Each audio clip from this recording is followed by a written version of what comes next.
Periyar Maniammai Institute of Science and Technology, Tanjavur. Civil engineering with specialization in GIS, remote sensing and more. ஆச்சி மசாலா எந்த சமையலும் ருசி தேடும் ரகசியம் ₹20.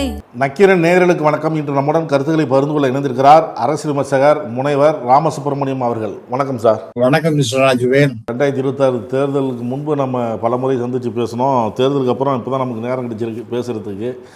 தேர்தல் முடிவுகள்லாம் பின்னாடி பேசுவோம். நேற்று முதல்வராக பதவியேற்ற விஜய் அவர்கள் திராவிட கழக தலைவர் வீரமணி மற்றும் பெரியார் நினைவிடத்துக்கெல்லாம் போனார். இன்றைக்கி சட்டசபை நிகழ்வுகள், அதாவது இந்த உறுப்பினர்கள், புதிய உறுப்பினர்கள் பதவியேற்றதுக்கப்புறம் முன்னாள் முதலமைச்சர் மு.க.ஸ்டாலின் அவர்கள் நேரில் சந்தித்து பேசியிருக்கிறார். எப்படி பார்க்குறீங்க? தேர்தல் நேரத்தில் கடுமையான பிரச்சாரங்களாக இருந்தது. உயர்திரு நம்ம விஜய் அவர்களுக்கு புதிய முதல்வராக பதவியேற்றதற்காக என்னுடைய மனமார்ந்த வாழ்த்துக்கள், best wishes and hearty congratulations and என்னுடைய blessings also, because I am definitely very senior to him. I am very happy about it. அதனால முதல்ல என்னுடைய வாழ்த்துக்களை அவருக்கு தெரிவிப்பதில் மிக்க மகிழ்ச்சியும் மன நிறைவும் அடைகின்றேன். பார்த்தீங்கன்னா நேத்திக்கு திரு வீரமணி அவர்களை போய் பார்த்ததோ, இன்று முன்னாள் முதல்வர் திராவிட முன்னேற்ற கழகத்தினுடைய தலைவர் உயர்திரு ஸ்டாலின் அவர்களை பார்த்ததோ எனக்கு ஒன்றும் வியப்பு இல்லை. ஏன்னா இதெல்லாம் ஒரு நல்ல பிராக்டிஸாகத்தான் நான் பார்க்கின்றேன். யாரையும் எதிரியாக பார்க்காமல் எல்லாரையும் ஒரு கர்டசி கால் என்று சொல்வார்கள், அந்த விதத்தில் அவர்கள் பார்த்திருக்கின்றார்கள். இது ஒரு நல்ல துவக்கமாக நான் பார்க்கின்றேன். அதனால எந்த விதத்திலையும் இது ஒரு தவறான அது எதிரி போல நினைப்பது என்பதெல்லாம் சரியானதே கிடையாது. ஆகவே என்னுடைய மனமார்ந்த பாராட்டுகள் மறுபடியும். ஏன்னா இன்னும் சில பேர் யாரெல்லாம் பார்க்க வேண்டுமோ அவர்கள் எல்லாம் பார்ப்பது என்பது அவசியம். In fact he must go to Delhi and நம்முடைய பாரத பிரதமரையும் பார்க்கணும். அப்புறம் முக்கியமான தலைவர்கள் வேற யாராவது இருக்காங்கன்னு அவர் ஃபீல் பண்ணாருன்னா அவங்க எல்லாரையும் பார்ப்பது என்பது திரு விஜய் அவர்களுடைய ஒரு முக்கியமான ஒரு நிகழ்வாக இருக்கும் என்று நான் பார்க்கின்றேன். நேற்று பேசும்பொழுது சொன்னார், 3 கோப்புகள் நேற்று அறிவிச்சிட்டாரு. அதை கையெழுத்து போட்டு 200 யூனிட் மின்சாரம், திங்கப்பெண்கள், அப்புறம் இந்த போதைப்பொருள் இதெல்லாம் குறைக்கிறதுக்கான கையெழுத்து, இதெல்லாம் அதுக்கான நடவடிக்கைகள்லாம் தொடங்கியாச்சு அப்படிங்கிற மாதிரி. அதோட சேர்த்து பேசும்பொழுது கஜானா காலி அப்படின்னு சொல்கிறாரு. ஒன்று மு.க.ஸ்டாலின் சொல்கிறாரு, எடுத்த இடப்புலையே அந்த மாதிரி சொல்லாதீங்க, மக்களுக்கு செய்யணும் அப்படின்னா மனசும் ஆட்சி திறமையும் இருந்தால் போதும், எடுத்த இடப்புலேயே இது மாதிரி சொல்லாதீங்க. நான் அப்புறம் சில விஷயங்கள்லாம் குறிப்பிட்டிருந்தார். நாங்கள் ஆட்சி பொறுக்கும் போது கொரோனா காலம் எப்படி இருந்தது எல்லாம் குறிப்பிட்டு சொல்கிறாரு. ஆட்சி திறனும் மனசும் இருந்தால் போதும், மக்களுக்கு கொடுக்கலாம், எடுத்தடப்புலேயே அதை சொல்லாதீங்க அப்படின்னு சொல்றாரு. இது எப்படி பாக்குறீங்க? எஸ், இப்ப ஸ்டாலின் அவர்கள் ரொம்ப டிக்னிஃபைடா தான் பேசியிருக்கின்றார் என்று நினைக்கிறேன். ஏன்னா எடுத்த உடனே அஃபென்சிவாக போக வேண்டாம் என்பதற்காக தான். இந்த 10 லட்சம் கோடிகளுக்கு மேல கடன் இருக்கின்றது அப்படின்னா இருக்கத்தான் செய்யும். அது இப்ப அதிமுக ஆட்சியை விட்டு போகும்போது கிட்டத்தட்ட 5 லட்சம் கோடி கடன் இருந்தது. அது இன்னைக்கு 10 லட்சம் கோடியாக இருந்ததுன்னா இன்னைக்கு என்ன sir economic development, economic growth என்பது என்ன? 11.2% போன வருஷம். இந்த 2025-26க்கு 10.8% என்னவோ ரியல் ஜிடிபி குரோத்.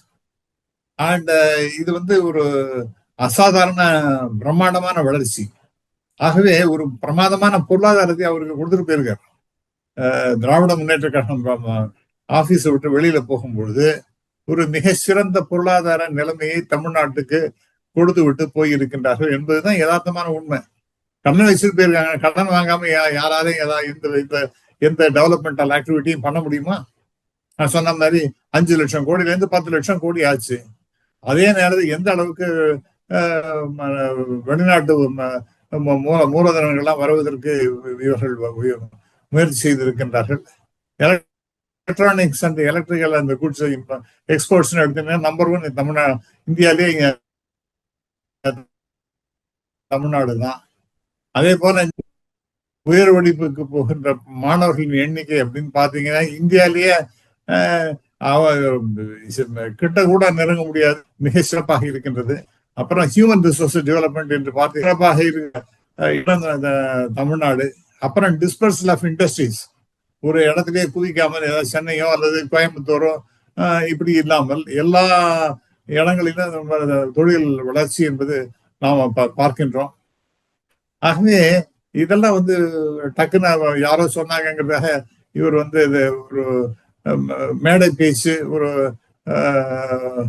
மக்களை கவரும் வகையில எடுத்த உடனேயே அஃபென்சிவா திராவிட முன்னேற்ற கழகத்தை பேசுவது என்பது தவிர அவருக்கு உண்மை நிலை புரியும். Because there are a lot of very seasoned and experienced officials, IAS officers இருக்காங்க. அவங்கெல்லாம் என்னங்கிறத எடுத்து சொல்லுவாங்க. அதனால நான் திராவிட முன்னேற்ற கழகம் ஏதோ ஒரு ஒண்ணுமே இல்லாத ஒரு எம்டி பாக்ஸை கொண்டு விட்டு போயிட்டாங்க, கிட்டத்தட்ட ஒரு திவாலான நிலைமையை தமிழ்நாட்டை விட்டு போயிட்டாரு. நான் பார்த்தா இந்தியாவுக்கு 2014 யூபிஏ கவர்மெண்ட் 50 லட்சம் கோடி கடன், அதாவது 1947 வந்த கடன் பாத்தீங்கன்னா ஒரு 50 லட்சம் கோடி. அதை 10 வருஷத்துல 200 லட்சம் கோடியாக மாற்றிய பெருமை பிஜேபிக்கு உண்டு. அதனால அதே சமயத்துல நம்ம குறையும் சொல்ல முடியும். டெவலப்மெண்ட் என்ன, எக்கனாமிக் லெவல்ல என்ன அப்படிங்கறதெல்லாம் பார்க்க வேண்டியிருக்கு. அதனால ஜஸ்ட் லைக் தட் ஒரு எல்லாத்தையும் ஒரு பேங்க்ரப்ட் கண்டிஷன்ல கொண்டு வைத்து விட்டு போய்விட்டார்கள் என்பது நான் எடுக்க முடியாது. ரெண்டாவது பாத்தீங்கன்னா இந்த 3 முக்கியமான விஷயங்கள் ஆரம்பத்தை சொல்லிட்டு இருக்காரு. பெண்களுக்கு பாதுகாப்புன்னு அது சிங்கப்பெண் திட்டம் அப்படின்னு ஒரு டாஸ்க் போர்ஸ் பெண்களுக்கு தன்னை பாதுகாப்புக்காக ஒண்ணு பண்றேன்னு சொல்றாரு. அது ரொம்ப வரவேற்கத்தக்கது. அது நல்லா இம்ப்ளிமெண்ட் பண்ண வேண்டும் என்று எதிர்பார்க்கின்றேன். அதே போல இந்த டெஃபினட்டா ட்ரக்கை பத்தி நான் உங்க தொலைக்காட்சியில முன்னாடியே பேசியிருக்கேன். இது மிகப்பெரிய அளவிற்கு தமிழ்நாட்டு குழந்தைகள், இளைஞர்கள், குழந்தைகள் வரைக்கும் மிக அளவிற்கு பெரிய அளவிற்கு அஃபெக்ட் பண்ணியிருக்கு. இதெல்லாம் திராவிட முன்னேற்ற கழகத்துக்கு மிகப்பெரிய கெட்ட பேருக்கு காரணம், அரசாங்கத்துக்கு காரணம். இந்த ட்ரக் பிரச்சனை இருக்க அது ஒரு மிகப்பெரிய பிரச்சனையாக அதை சரியாக ஹேண்டில் பண்ணலன்னு தான் நினைக்கிறேன். அது ஒரு முக்கியமான காரணம். மக்களுக்கெல்லாம் ஒரு வெறுப்பு வந்தது காரணம். அதை சரி செய்வதற்காக ஒரு நடவடிக்கை என்பது ரொம்ப நல்லது. 3வது, மாசத்துக்கு 200 யூனிட் எலக்ட்ரிசிட்டி ஃப்ரீன்னு சொன்னதை இப்ப என்ன பண்ணிட்டாரு, 500 யூனிட்டுக்கு மேல போச்சுன்னா 100 யூனிட் தான் ஃப்ரீ அப்படிங்கிற மாதிரி சொல்றாரு. தட் மீன்ஸ் 100 யூனிட் தான் அவர் சொல்றாரு. இது it is not 200 units per month. இதை பத்தி நிறைய கேள்விகள்லாம் கேட்கப்படுகின்றன. இதற்கெல்லாம் தகுந்த பதில் அவருடைய அரசாங்கத்தின் வரும் என்று நான் கருதுகின்றேன். அந்த தேர்தல் தொடர்பாக நம்ம பேசலாம்னு சொன்னோம்ல. இப்போ தேர்தல் முடிவுக்கு அப்புறம் சில பேர் என்ன சொல்றாங்க, திமுக சிறந்த எதிர்கட்சியாக செயல்படும். இப்போ நீங்கள் பேசும்போது கூட சொன்னீங்க, திமுக ஆட்சிக்கு இந்த போதைப் பொருள்லாம் கெட்ட பேர் உண்டாக்கிடுச்சு அப்படின்னு சொல்லி. இந்த தேர்தல் முடிவுக்கு அப்புறம் சொல்லும்போது சிறப்பான எதிர்கட்சியாக செயல்படுறதுல திமுக தான், அதை விட சிறப்பாக எதுவும் செயல்படாது அப்படிங்கிறாங்க. அதெல்லாம் எப்படி பார்க்குறீங்க? அவர்கள் எதிர்கட்சியாக செயல்பட்ட போது மிக சிறப்பாக செயல்பட்டார்கள் என்பது சந்தேகமே கிடையாது. அதனால அவங்க எப்ப பார்த்தாலும் எதிர்கட்சியாகவே இருக்க வேண்டும் என்று தலையில எழுதுகிறதா அர்த்தம் கிடையாது. அதாவது அவருடைய ரோலே எதிர்கட்சியாகத்தான் இருக்கணும் அப்படிங்கிற. அவங்க ஆட்சியை 6 முறை செய்தவர்கள் அவர்கள். அண்ட் இன்ஃபேக்ட் போன ஆட்சி, அதாவது திரு ஸ்டாலின் அவர்களுடைய தலைமையில் நடைபெற்ற இந்த ஆட்சியில் மிக நிறைய விஷயங்கள் ரொம்ப சிறப்பாகவே நடந்தது. அதெல்லாம் மறுக்கவே முடியாது.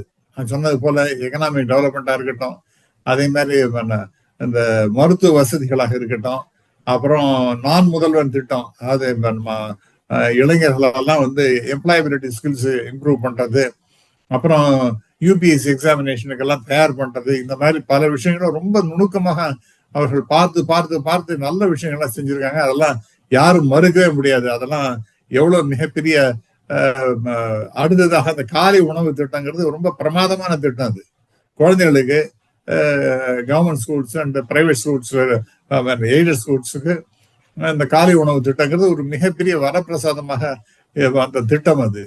ஆகவே அதை நம்ம ஒன்றும் குறை சொல்லவே முடியாது. அதெல்லாம் மக்கள் நலத்திட்டம். அப்புறம் 1000 ரூபாய் கொடுத்தது கூட இலவசம் கொடுத்துட்டாங்க அப்படிங்கிற மாதிரி சில பேர்லாம் பேசலாம். பட் ஒன் திங் இஸ், அது எல்லாருக்கும் கொடுக்கல. ஒரு 2.5 கோடி இது இருந்ததுன்னா, அந்த கார்டு இருந்ததுன்னா, ரேஷன் கார்டு இருந்ததுன்னா, அதுல 1.3 அவ்வளவு அந்த அளவுக்கு தான் அவங்க கொடுத்துருக்காங்க. ஏன்னா அவங்கெல்லாம் ரொம்ப வறுமை நிலைமை இருக்கின்றார்கள். அவர்களையும் தூக்கி விடுவது கடமை என்பது உணர்ந்து திராவிட முன்னேற்ற கழகம் செயல்பட்டு இது உலக அளவிலேயே நடக்கக்கூடிய நடைமுறை தான். அதாவது ரொம்ப கடையினையும் கடை தேற்றுதல் என்கின்ற வகையில அதெல்லாம் செஞ்சதெல்லாம் ஒன்றும் தப்புன்னு நம்ம சொல்லவே முடியாது. ஆகவே அவங்க நல்லதெல்லாம் நிறைய பண்ணியிருக்காங்க சார். ஆனா அவங்கள்ட்ட கெட்ட பேர்னா இந்த ட்ரக் அபியூஸ் இருக்க ரொம்ப பெரிய கெட்ட பேரை ஏற்படுத்தினது. ரெண்டாவது பாத்தீங்கன்னா சில மந்திரிகள் அவரெல்லாம் அரசாங்க அதிகாரிகள் என்ன சொல்றாங்க அதுக்கு தலையை ஆட்டிட்டு போயிட்டு இருக்காங்க ஒழிய அவங்களுக்கு அதை பத்தி புரிந்து கொள்வதற்கு கூட அவங்களுக்கு நல்ல ஒரு ஞானம் இருந்ததாக எனக்கு தெரியல. அரசாங்க அதிகாரிகள் இது வேண்டாம் சார், இது பண்ண முடியாது அப்படின்னு சொல்லிட்டாங்கன்னா அவ்வளவுதான், பண்ண முடியாது சார் அப்படின்னு சொல்லிட்டு அதுக்கு நீங்க எதுக்கு நீங்க you have to apply your mind, அதுக்குள்ள டீடைல்ஸ் உண்டா இல்லையா அப்படின்னு தெரிஞ்சுக்கணும். அவங்க சொல்றதுல நியாயம் இருக்கு. அந்த இதெல்லாம் பொதுமக்கள்ல ஒரு கெட்ட பேர். அதாவது அரசாங்க அதிகாரிகள் தான் இந்த அரசாங்கத்தையே நடத்துகின்றார்கள், அமைச்சர்கள் வெறும் பேருக்காக தான் இருக்காங்க அப்படிங்கிற மாதிரி எல்லாம் கெட்ட பேர் வந்துடுது. அதாவது அவங்களுக்காக தனி திறமை எல்லாம் ஒன்றும் இல்லை அப்படி. இதை நான் முன்னாடியே பல முறை சொல்லியிருக்கேன். இந்த அரசாங்க அதிகாரிகளே ரொம்ப ஆட்டுவிக்கின்ற ஒரு நிலைமையில இருக்கும்போது ஆடுகின்ற பொம்மைகளாக பல அமைச்சர்கள், அவங்களுக்கு அந்த தகுந்த ஞானம் இல்லை, அந்த சப்ஜெக்டை பத்தி அவங்க துறையை பற்றி ஞானம் இல்லை, அதை பத்தி தெரிஞ்சுக்கணுங்கிற ஒரு ஆர்வமும் இல்லை. இந்த மாதிரி இருக்கிறவங்க எல்லாம் பெருமைக்காக அவர்கள் ஒரு அமைச்சர்களாக இருந்தார்கள். பொதுமக்கள்கிட்ட எலெக்ஷன் சமயத்துல ஓட்டு வாங்கறதுக்கு அவங்களுக்கு கேப்பபிலிட்டி இருந்ததுங்கிறத தவிர அவங்களுக்கு தனிப்பட்ட முறையில ஒரு அதாவது கோயிங் இன்டு டீடைல்ஸ் என்று சொல்வார்கள், எதா இருந்தாலும் ரொம்ப உள்ளுக்குள்ள நுழைஞ்சு பார்க்கணும், அதெல்லாம் பண்ணாம நிறைய விட்டாங்க. அதனால மக்கள் தொடர்பு இல்லாம போயிடுது அப்படிங்கிறத நான் பார்க்கின்றேன். இதெல்லாம் தான் சில விஷயங்கள். ரொம்ப தனி மனித துதிப்பாடுதல் இதெல்லாம் ரொம்ப அதிகமாக நடந்ததாகவே நான் நினைக்கிறேன். பட் எனக்கு ரொம்ப வருது என்னன்னா உயர்திரு ஸ்டாலின் அவர்கள் தோத்து போனதுங்கிறது எனக்கு ரொம்ப தாங்கவே முடியல சார். அது ரொம்ப வருத்தமாக இருக்குதா. இவ்வளவு நல்ல காரியம் எல்லாம் பண்ணிட்டு காமராஜர் தோத்து போனாரு, நல்ல காரியம் செஞ்ச காமராஜரே இந்த தமிழ்நாடு தோக்கடிச்சாங்க.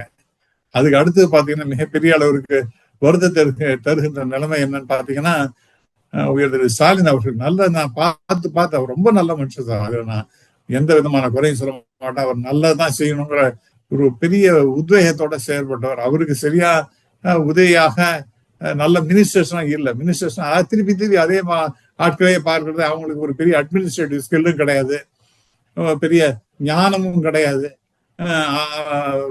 அந்த மாதிரி ஆட்கள்லாம் அவங்க எல்லாம் கடைசியில பிரமாதம் உட்காந்து துதிப்பாடி இவருக்கு கெட்ட பேரை ஏற்படுத்தி விட்டாங்கன்னு நினைக்கிறேன். அதுதான் நிர்வாகத்துல மூத்த அமைச்சர்கள்லாம் கலைஞர் காலத்துல இருந்தவங்க தானே சார். இன்னைக்கு எல்லாம் மாறிட்டே இருக்கு சார். மூத்த அமைச்சர் இன்ஃபேக்ட் இன்னைக்கு 2 கழகமும் இல்லாத எனக்கு முதல் தடவை நான் அதை கேள்விப்பட்டது என்னன்னா திரு பொன் ராதாகிருஷ்ணன் அவர் தான் சொன்னார், கழகங்கள் இல்லாத தமிழகம்னு. அந்த கழகங்கள் இல்லாத ஆட்சியில கழகங்கள் இல்லாத தமிழகமாக இன்று உருவாகி இருக்கிறது. அது காரணம் யாரு? மிகப்பெரிய அளவிற்கு மூத்த அமைச்சர்கள் தான். அவங்களே உட்காந்து அவங்களே தான் திருப்பி மினிஸ்டராக இருப்பாங்க. அவங்களுக்கு அத ஒரு பெரிய அக்ரசிவ்னஸ், கோயிங் இன்டு டீடைல்ஸ் இதெல்லாம் பத்தி எல்லாம் தெரியுமான்னா அதெல்லாம் ஒண்ணும் கிடையாது. முதல்வரையும் மற்றவர்களையும் சந்தோஷப்படுத்துற மாதிரி ஏதோ நடவடிக்கை இருக்கலாம் ஒழிய பெரிய அளவுக்கு ஒண்ணும் பண்ணல. அப்படி இருந்தோ ஏன் சார் இப்ப திமுக வேட்பாளர்கள் 60 பேர் புதுசா போட்டாங்க சார். 60 பேர் புதிய வேட்பாளர்களா போட்டு வரக்கூடிய அமைச்சரவையில் புதுமுகங்கள் இறக்கலாம் அப்படின்லாம் திட்டம்லாம் வச்சிருந்தாங்களே அமைச்சரவையில். இல்ல சார், ஆனா அதெல்லாம் தாண்டி திரு விஜய் அவர்களுடைய கட்சியை பத்தி பார்க்கும் பொழுது சார் ஒரு சேஞ்ச் வரட்டும் சார். இதே ஆட்களை திருப்பி நாம என்னது பார்க்கணும், ஒரு சேஞ்ச் வரட்டும், ஒரு ஃப்ரெஷ்ஷா என்னவோ சொல்ற. நான் உண்மையாகவே திரு விஜய் அவர்கள் இவ்வளவு பெரிய வெற்றி பெறுவார்கள் என்று நினைக்கவே இல்லை. இன்ஃபேக்ட் நான் சொன்னது என்னன்னா, நான் எதிர்பார்த்தது என்னன்னா ஏடிஎம்கே ஓட்டை நிறைய தாவேகா பிரிக்கும் என்று, அதன் காரணமாக திராவிட முன்னேற்ற கழகத்திற்கு ஒரு மெஜாரிட்டி வந்துடும், சிம்பிள் மெஜாரிட்டி வந்துடும் அப்படின்னு நினைச்சேன். அல்லது கிட்டத்தட்ட ஒரு முதல் தரையாக கூட்டணி ஆட்சி கூட வரக்கூடிய வாய்ப்பு இருப்பதாகத்தான் நான் நினைச்சேன். இல்லாமல் திராவிட முன்னேற்ற கழகம் தோத்து போயிடும், 108 இடத்துல தாவேகா ஜெயிச்சிடும். ஆனா பொதுமக்களுடைய எண்ணப்பாடு என்னன்னா, ஒரு புது செட்டப்பே வரட்டும், இந்த பழைய ஆட்களே வேண்டாம் அப்படிங்கிற மாதிரி மக்கள் நினைச்சிட்டாங்க சார். இதை சரியாக என்னாலாம் கணிக்க முடியலன்றது நான் ஒத்துக்கொள்கிறேன். இப்ப தேர்தல் நேரத்தில் தேர்தல் பிரச்சாரத்தப்ப திமுகவை கடுமையாக தாக்கி பேசினாங்க தாவேகா. அப்போ திமுக தரப்பில் வந்து தாவேகா அப்படிங்கிறத பற்றியோ விஜய் பற்றியோ ஒரு அதுக்கு ஏற்ற எதிர்வினை ஆற்றல, அதனால தான் இந்த சரிவு அப்படின்னு சொல்றாங்க சில பேர். அதனால தான் சொல்ல முடியாது, அது ஒரு முக்கியமான காரணியாக பார்க்கலாம். ஏன்னா தீய சக்தி திராவிட முன்னேற்ற கழகம் அப்படின்னு சொல்றது, அதே மாதிரி இந்த போட்டி என்பது தாவேகாவுக்கும் திமுகவுக்கும் தான் அப்படிங்கிற மாதிரி அதெல்லாம் திருப்பி திருப்பி திருப்பி திருப்பி சொல்லிட்டே இருக்கும் பொழுது அது மக்கள்கிட்ட போய் அப்படியே மனசுல போய் பதிஞ்சுடுறது. ஒரு இது சொல்லுவாங்க, ஏதோ 13 தடவையோ 14 தடவையோ இன்னும் திருப்பி திருப்பி ஒரு விஷயத்த சொன்னா அது மக்கள் மத்திய மக்கள்கிட்ட போய் அட்வர்டைஸ்மெண்ட்ஸே அதை தான் சொல்லுவாங்க. திருப்பி திருப்பி வரும்பொழுது அது வந்து மக்கள்கிட்ட போய் நல்லா ரெஜிஸ்டர் ஆயிடும்னு சொல்லுவாங்க. அந்த மாதிரி ஏதோ ஆயிருக்குன்னு நினைக்கிறேன்.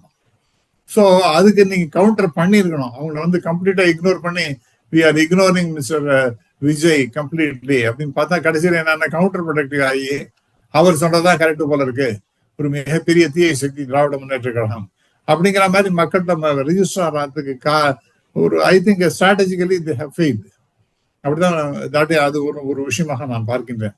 ஸ்ட்ராட்டஜி, அவங்களுடைய ஸ்ட்ராட்டஜி. அது கூட்டணி கட்சிகள் ஒரு ஒற்றுமை இல்லை, ஜெல் ஆகல, கீழே தொண்டர்கள் ஒற்றுமையாக பணியாற்றல, அந்த கூட்டணி அமைச்சதுல ஒரு வருத்தம் இருக்கு, அதுவும் ஒரு காரணம் அப்படின்லாம் சொல்றாங்க.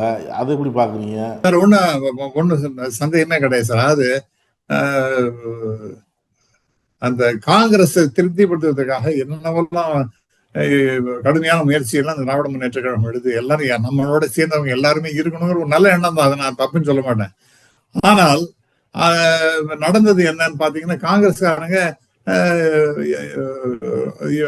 டிஎம்கே வந்து சரியான முறையில அவங்க ட்ரீட் பண்ணவே இல்லை. இன்ஃபேக்ட் அவங்க உதாரணமாக பொதுமக்கள்கிட்ட என்ன அபிப்பிராயம்னா, வேண்டா வெறுப்போட திராவிட முன்னேற்ற கழகத்தோடு காங்கிரஸ் சேர்ந்தது, ஆகவே காங்கிரஸுக்கு இந்த கூட்டணியில விருப்பமே கிடையாது, அதன் காரணமாக தான் பிரதர்னு கூட்டுன்ற என்னுடைய சகோதரர், மூத்த சகோதரர்னு சொல்லிட்டு திரு ராகுல் காந்தி ஸ்டாலினை பத்தி சொல்லிட்டு இருந்தாரு. ஆனா அவருடைய அந்த பிறந்தநாள் வாழ்த்துக்கு ஒன்றும் பிரதருங்கிற வார்த்தையை யூஸ் பண்ணவே இல்லை. அதுவுமே ரொம்ப பிலேட்டடா தான் அந்த மெசேஜே வந்தது. ஒண்ணு. ரெண்டாவது, கூட்டாக சேர்ந்து பொதுமக்கள்கிட்ட போய் பேசுவது, அட்ரஸ் பண்றது அப்படிங்கிறது செய்யவே இல்லை.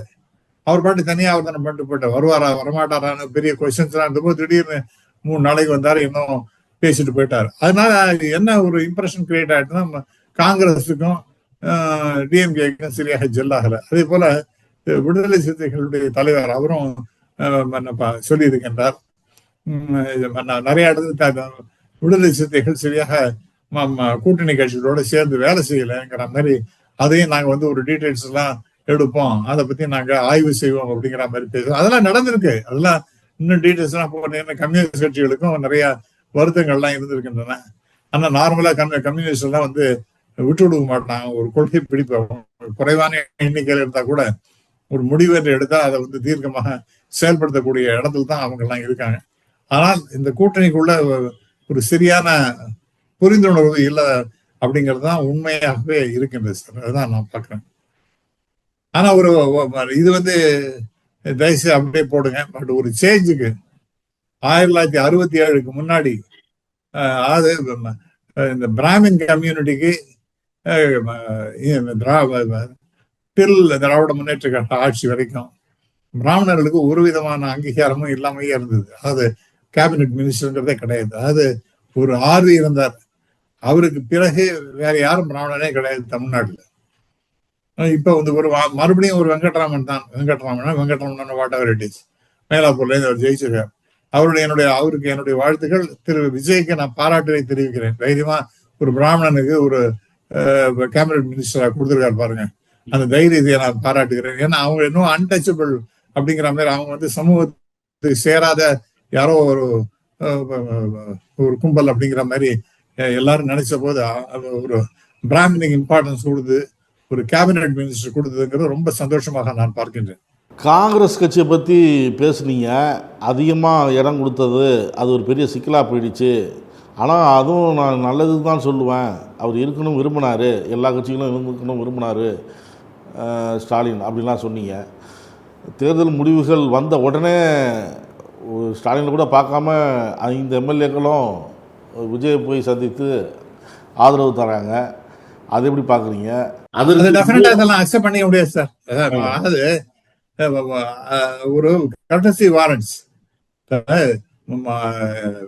கம்யூனிஸ்டா இருக்கட்டும் அல்லது விடுதலை சிறுத்தையா இருக்கட்டும், நாங்க போய் ஒரு ஸ்டெபிலிட்டி ஆஃப் தி கவர்மெண்ட், அதுக்காக ஒரு புதிய ஆட்சி மலர வேண்டும் அப்படிங்கிறதுக்காக நாங்க எங்களுடைய ஆதரவை தெரிவிக்கலாமா, அவன் நீங்க போங்க தாராளமா செய்யுங்க அப்படின்னு சொல்லிட்டு திராவிட முன்னேற்ற கழக தலைவர் ஸ்டாலின் பெருந்தன்மையோட ரொம்ப அனுப்பி வச்சிருக்காரு. அவங்களுடைய பர்மிஷனோட தான் அவங்க போய் ஜாயின் பண்ணுங்க. பட் இவங்க என்னன்னா திடீர்னு இந்த ரிசல்ட் வந்த அந்த கடிதத்துல அந்த மை காய்வதற்கு முன்பாகவே அப்படின்னு சொல்லுவாங்களே, அந்த மாதிரி ரிசல்ட் வந்த உடனே போய் காங்கிரஸ் சப்போர்ட் பண்றேன் அப்படிங்கிற மாதிரி சொல்லுங்க. திரு ஸ்டாலின் அவர்கிட்ட ஒரு விதமான பர்மிஷன் வாங்கல, ஒரு இன்ஃபர்மேஷன் கூட கொடுக்கல அப்படின்னு கேட்டா என்ன சொல்றாங்க, இப்ப ரொம்ப யோசிச்சு இல்ல டிஆர் பாலுட்ட சொல்லியிருக்கோம், கார்கே சொல்லியிருக்காரு, அதே மாதிரி கனிமொழிகிட்ட ராகுல் காந்தியை சொல்லியிருக்காரு. இதெல்லாம் பூசி மூழ்கள் சமாச்சாரம். இன்ஃபேக்ட் நான் ஆரம்பத்திலேயே சொன்ன பிறகு ஒரு கசக்கி புழிஞ்சு விடுவ மலரை மோந்து பார்க்கணும்னா, அதனுடைய வாசனையை அனுபவிக்கணும்னா அப்படியே ஆசிட்டிஸ் வச்சுன்னு மூக்கிட்ட வச்சா தான் நல்லா இருக்கும். அதை கசக்கி புழிஞ்சு கிட்ட வச்சு நாரும். அது மாதிரி ஆரம்ப எலெக்ஷன் போதே காங்கிரஸுடைய பிஹேவியர் அப்படிதான் இருந்தது. எலெக்ஷன் முடிஞ்ச உடனே ஆட்சியில் பங்கு, அதிகாரத்திலையும் பங்கு வேணும் அப்படின்னு சொல்லிட்டு டக்குன்னு அங்க போயிட்டாங்க. தாவேக்காவுக்கு போயிருங்க. போனது தவறு நான் சொல்ல மாட்டேன். ஆனால் அதை முறையாக எங்களுக்கு 5 பேர் ஜெயிச்சிருக்காங்க. அது அந்த இவங்க தான் அந்த MLAs, thank you very much for your kind cooperation support அப்படின்னு சொல்லிட்டு எங்களுடைய கட்சியினுடைய நிலைப்பாட்டின் காரணமாக நாங்க அங்க போகின்றோம் அப்படின்னு சொன்னா யார் என்ன தடுக்க முடியும்? ஒன்றும் சொல்ல முடியாது. ஆனா அந்த பேசிக் கர்டசி கூட இல்லை பாருங்க காங்கிரஸ்காரங்க. அதனாலதான் அவங்களுக்கு அந்த இந்தியா கூட்டணிங்கிறது கலகலத்து போவது இந்திய அளவிற்கு காரணமாக இருப்பதற்கு காரணம் அவங்களுடைய அப்ரோச், காங்கிரஸ் கட்சியினுடைய அப்ரோச் சரியாவே இல்லை இந்தியா முழுக்கலாம் அப்படிங்கிறத நான் ஃபீல் பண்றேன். மோடி இதை பத்தி பேசும்போது திமுகவின் உதவியால் தான் காங்கிரஸ் கட்சி அரசியல் ரீதியாக நீடிச்சது. இப்ப தமிழ்நாட்டில் தேர்தல் முடிவுகள் வேறு மாதிரி வந்ததும் திமுக முதுகுல காங்கிரஸ் குத்திடுச்சு அப்படிங்கிறார் சார். திரு மோடி அவர்கள் பேசுறது நீங்க பெருசா எடுத்துக்க வேணாம் சார். அவர் அரசியல்வாதி. அவர் நிறைய பொய்யெல்லாம் நிறைய சொல்லுவாரு. ஆண்டு இருக்கிறத எக்ஸாஜரேட் பண்ணுவாரு. ரொம்ப பெரிய விஷயத்தை சின்னதுபடுத்துவார். இதெல்லாம் அவர் சொல்றதை நம்ம எடுத்துக்கணும். நம்ம உண்மையை நமக்கு என்னன்னு தெரியும். அதாவது வெற்றி பெற்ற உடனேயே அடுத்த செகண்ட் போய் டிவிக்கு போய் சப்போர்ட் கொடுக்குறேன்னு சொல்லிட்டு அவ்வளவு விழுந்து அவ்வளவு வேகத்துல என்ன பண்ணணும் அப்படிங்கிறது தான் கொஸ்டின் ஒழிய அவங்க முதுகு குத்தினார்கள் அப்படின்னு சொல்லிட்டு திரு மோடி அவர்கள் பேசுறது அவருக்கு காங்கிரஸ் ஒழிஞ்சு போகணுங்கிற ஒரு எண்ணப்பாடு அவருக்கு இருக்கு. என்னடா அது மறுபடியும் அவங்க துடுத்துருவாங்களோ அப்படிங்கிற எண்ணம் அவருக்கு இருக்கும். அதனால அவர் பேசுற வழி அதற்கு நாம ஒன்றும் பெருசா இம்பார்ட்டன்ஸ் கொடுக்கணும்னு அவசியம் கிடையாது. அவருடைய ஸ்டேட்மெண்ட் பியூர்லி பொலிட்டிக்கல். அவர் சிண்டு முடிகிற வேலைங்கிற மாதிரி செஞ்சு கொண்டிருக்கிறார். பட் டெஃபினட்டா காங்கிரஸ் செஞ்சது டிஎம் கேட்டது நான் ப்ராப்பரா அப்ரோச் பண்ணி நாங்க அங்க போகின்றோம். இது எங்களுடைய கட்சியின் நிலைப்பாடு. இந்த 5 பேர்ல ஜெயிச்சிருக்காங்க. அது உங்களுடைய சப்போர்ட்னால ஜெயிச்சிருக்காங்க. Thank you very much for all that you have done for us. 10 MPs இருக்கிறது அது உங்களால தான் காரணங்கிறது நாங்க மறக்க மாட்டோம். இருந்தாலும் கூட for our benefit, for the benefit of our party நாங்க தனியா போறோம் அப்படின்னு சொன்னோம்னா அது ஒன்றும் தப்பே கிடையாது. அது மாதிரி தான் பண்ணிருக்கணும். அப்படி சார் நார்மல் ப்ரொசீஜர். முன்னாடியே வந்திருந்தா 200 சீட்டுக்கு மேலே ஜெயிச்சிருக்கலாம் அப்படின்னு தாவேக்கா சொல்றாங்க காங்கிரஸை. இன்னும் சில பேர் சொல்றாங்க திமுக கிட்ட எப்படி அவங்க கூட்டணி முடிச்சுக்கிட்டு போகணும் அப்படிங்கிறது தெரியாம முடிச்சுக்கிட்டு இருந்தாங்க காங்கிரஸ் அப்படிங்கிறாங்க. முன்னாடியே எலெக்ஷன் சமயத்திலேயே எலெக்ஷனியரிங் சமயத்திலேயே சோனியா காந்தி அம்மையார் தான் டிஎம்கேயோட அலையன்ஸ் இருக்கணும் அப்படிங்கிறது ரொம்ப தீவிரமா இருந்தாலும், கார்கே இருந்தாலும் தமிழ்நாட்டினுடைய பி சிதம்பரம் அவர்கள் இருந்தாங்க, எல்லாம் சொன்னாங்க. அது ஆனா இதுல விருப்பமே இல்லாத இருந்ததுங்கிறது ராகுல் காந்திங்கிறது. அப்படி முறிச்சுன்னு போறதுக்குன்னா முடிச்சுன்னு போயிருக்கலாமே.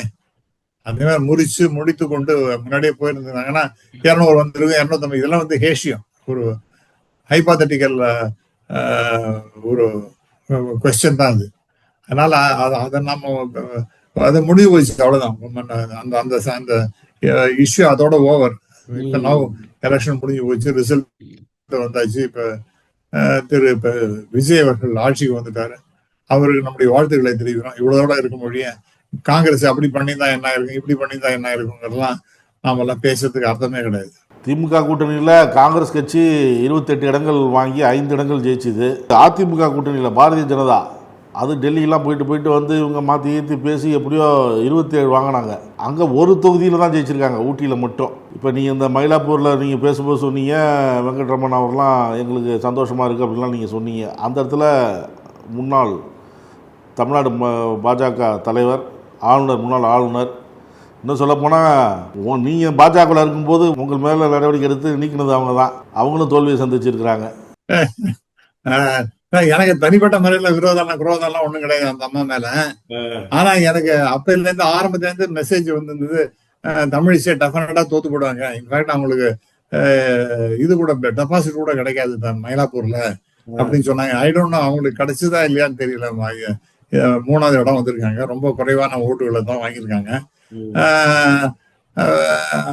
ரொம்ப ஆம்பிஷியஸ் லேடி. எதா இருந்தாலும் தனக்கு தான் முக்கியத்துவம் கொடுக்கணுங்கிற மாதிரி பேசுவாங்க. தனக்கு எல்லாம் ரொம்ப தெரியும் அப்படிங்கிற மாதிரி ஒரு எண்ணப்பாடு உடையவர்கள். பிஜேபி 27 இடத்துல நின்று ஒரு இடம் தானே, 27 மட்டுமல்ல, ஒரு மற்ற இதெல்லாம் எடுத்துங்க, தமாக எல்லாம் எடுத்துட்டீங்கன்னா 33 இடம், 33 இடத்துல ஒண்ணுதான் ஜெயிச்சிருக்காங்க. And less than 3% vote percentage.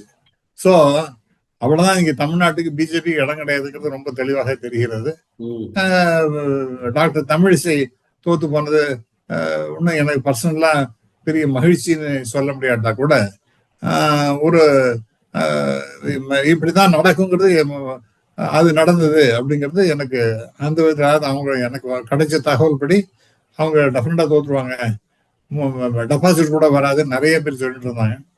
ஏதோ டெபாசிட் வாங்கினாங்களா என்ன தெரியல, அவங்களும் தோத்து போயிடுச்சு.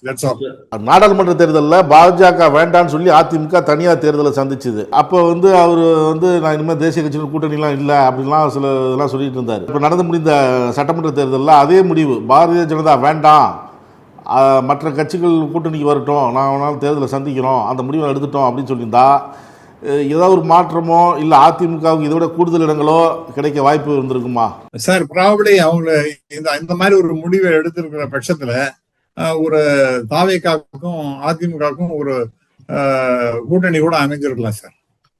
ஏன்னா அவங்க பாஜகவுக்கு எதிராக தாவேகா பேசிட்டு இருந்தாங்க. கொள்கை எங்களுடைய நிலைப்பாட்டுக்கு எதிரானவர்கள் 2 பேர், ஒன்று டிஎம்கே, இன்னொன்னு பாஜக அப்படிங்கிற மாதிரி சொன்னாங்க. ஸோ அதனால அவங்க இல்லைங்கிற பட்சத்துல இவங்களோட கூட சேரலாம் அப்படிங்கிற மாதிரி சேர்ந்துருக்கலாம். அப்படின்னா ஏடிஎம்கே கூட கெயின்ட், பாஜகவோட சேர்ந்ததுனால அந்த அந்த கட்சிக்கும் ஒன்றும் இல்லாம போயிடுது. அது எதிர்கட்சி கட்சிங்கிற அந்த அந்தஸ்தையும் தொலைச்சு விடுது, அவ்வளவுதான். அதனால அந்த கட்சியில டெஃபினட்டா உள்வாரங்கள்லாம் யோசிக்கும் போது இனிமேல் பிஜேபியோட சேரவே கூடாது. அந்த கட்சிக்கு தமிழ்நாட்டுல எந்த விதமான வரவேற்புமே இல்லாத ஒரு கட்சி அப்படின்னு மறுபடியும் குரல்கள்லாம் எழும் என்று நான் நம்புகிறேன். அதிமுக அப்போ 47 இடங்கள் ஜெயிச்சிருக்கு. அதிமுக ஒரு கோஷ்டி தனியாக தாவேக்காவை ஆதரிக்கணும் அப்படின்னு சொல்லி சொல்றதாகவும், எடப்பாடி தலைமையில் உள்ளவங்க வேண்டாம் அப்படின்னு சொல்றதாகவும் பல கணக்குகள் சொல்றாங்க. எடப்பாடிக்கு 23 எம்எல்ஏக்கள் ஆதரவு இல்லை, வெறும் 17 எம்எல்ஏக்கள் தான் ஆதரவு, மீதி சிவி சண்முகம், வேலுமணிக்கு ஆதரவு அப்படின்லாம் சொல்கிறாங்க. பல்வேறு செய்திகள் ஓடுது. இது எப்படி பார்க்குறீங்க சார்? ஏடிஎம்கே உடஞ்சி போடும் சார். அவங்களுக்கு டெஃபினட்டா ஏடிஎம்கே வேலுமணி, சிவி சண்முகம் இவங்கெல்லாம் தாவேகாவுடைய முக்கிய டைரக்டா விஜய்கிட்ட பேசினாங்களான்னு தெரியல, மற்ற முக்கியஸ்தர்களோட பேசியிருக்கிறாதான் தகவல்கள்லாம் வருகின்றன. அதனால ஏடிஎம்கே 2வது உடைவது என்பது நிச்சயமா நடக்கக்கூடிய சமாச்சாரம் தான். 2வதாக அவங்களால 5 வருஷம் ஆட்சியிலே இல்லை, அதனால மறுபடியும் ஆட்சிக்கு வரணுங்கிற எண்ணத்துல நிறைய பேருக்கு எங்களுக்கு மினிஸ்டர் கொடுங்க, நாங்க வந்துரும் அப்படின்னு சொல்றாங்க. பட் அது நல்லது நடக்குமான்னா, விஜய் ஏதோ கரப்ஷன் ஃப்ரீ கவர்மெண்ட் நடத்துறேன்னு சொல்லிட்டு கொண்டிருக்காரு. மறுபடியும் இவங்களெல்லாம் சேர்த்துனாங்கன்னா அந்த மாதிரி கரப்ஷன் ஃப்ரீ கவர்மெண்ட் இருக்குமான்னு நம்மளால சொல்ல முடியாது. ஆகவே இவங்க டெஃபினட்டா போய் சேர்ந்தாங்கன்னா அந்த ஸ்டெபிலிட்டி இருக்கும், அதுல ஒன்றும் சந்தேகம் இல்லை. ஆனா ஊழலற்ற ஒரு அரசாங்கமாக இருக்குமா? ஏன்னா இந்த பழைய பழம்பெரும் பெருச்சாளிகள்லாம் மறுபடியும் அங்க உள்ள போனாங்கன்னா வெறும் உட்கார்ந்துருப்பாங்களான்னு நம்மளால சொல்ல முடியாது. ஆகவே அது மறுபடியும் விஜய்க்கு கெட்ட பேர் உண்டாக்குறதுக்கு வாய்ப்புகள் நிறைய இருக்கும் என்று நான் கருதுகிறேன். அதுல விஜய் ரொம்ப ஜாக்கிரதையாக ஒரு முடிவு எடுக்கணும்.